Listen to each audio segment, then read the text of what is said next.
Zelenskiy thanked President Trump for a productive start for the work of the Ukrainian and American teams in Jeddah on March 11th.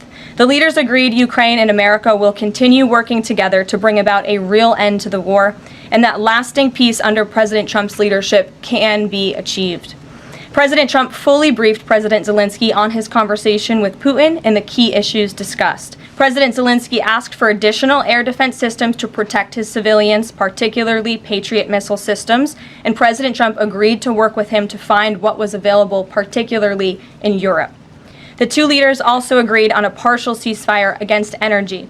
Technical teams will meet in Saudi Arabia in the coming days to discuss broadening the ceasefire to the Black Sea, on the way to a full ceasefire. President Zelenskiy was grateful for the president's leadership in this effort and reiterated his willingness to adopt a full ceasefire. President Trump also asked President Zelenskiy about the children who had gone missing from Ukraine during the war, including the ones that had been abducted, and President Trump promised to work closely with both parties to help make sure those children were returned home. The presidents instructed their teams to move ahead with the technical issues related to implementing and broadening the partial ceasefire. Intelligence sharing in terms of defense for Ukraine will continue to be shared. I would just like to emphasize we have never been this close to peace, and it's only because of President Trump that we are here. We are now focused on a long-term peace agreement. As you know, on that deal or that meeting between President Zelenskiy and President Trump, the Ukrainian president at the time wasn't talking about a greater peace deal. We are now at that place where we are talking about that. So we've moved beyond just the economic minerals deal framework,